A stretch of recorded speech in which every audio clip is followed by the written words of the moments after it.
मरकुस रचित सुसमाचार 7वां अध्याय।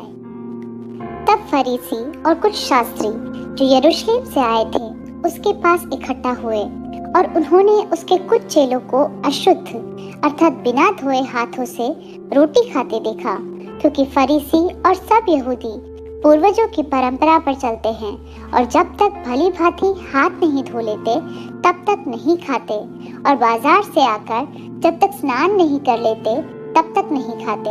और बहुत सी अन्य बातें हैं जो उनके पास मानने के लिए पहुंचाई गई है, जैसे कटोरों और लोटों और तांबे के बर्तनों को धोना मांजना।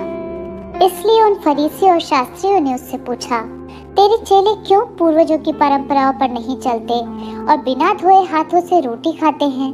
उसने उनसे कहा, यशायाह ने तुम कपटियों के विषय में बहुत ठीक भविष्यवाणी की, जैसा लिखा है, ये लोग होठों से तो मेरा आदर करते हैं पर उनका मन मुझसे दूर रहता है।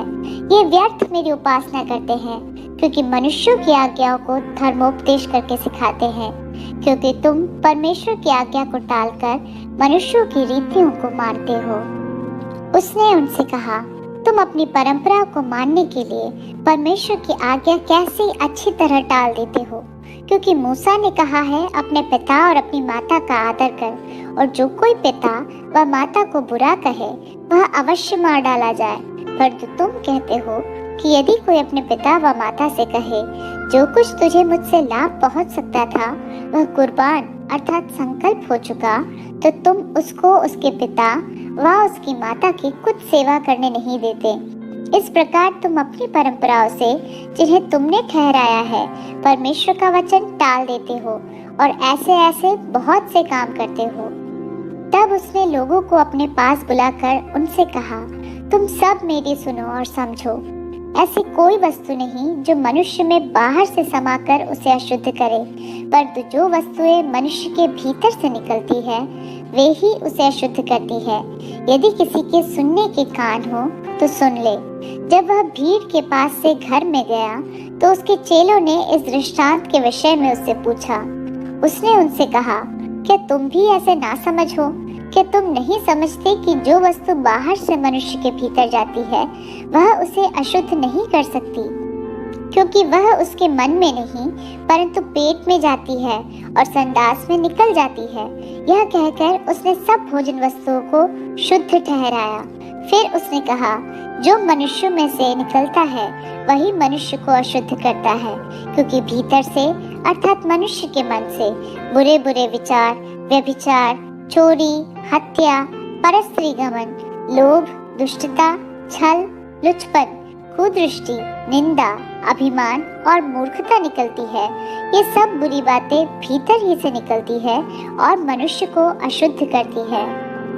फिर वह वहां से उठकर सूर और सैदा के देशों में आया और एक घर में गया और चाहता था कि कोई न जाने, परंतु वह छिप न सका।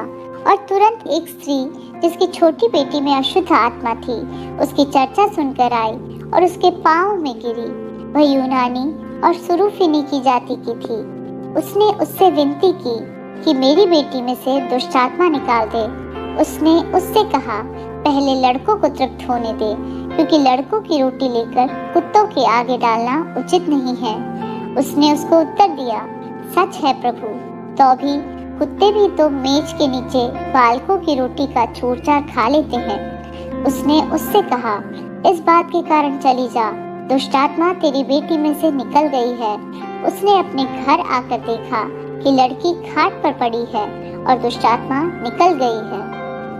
फिर वह सूर और सैदा के देशों से निकलकर दिकापुलिस से होता हुआ गलील की झील पर पहुंचा, तो लोगों ने एक बहिरे को जो हकला भी था उसके पास लाकर उससे विनती की कि अपना हाथ उस पर रखे।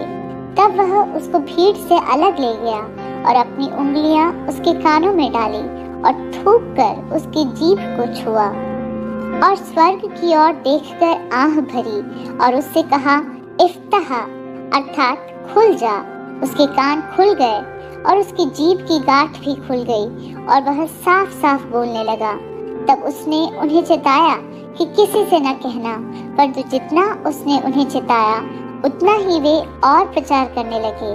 वे बहुत ही आश्चर्य में होकर कहने लगे, उसने जो कुछ किया सब अच्छा किया है। वह बहिरों को सुनने की और गूंगों को बोलने की शक्ति देता है।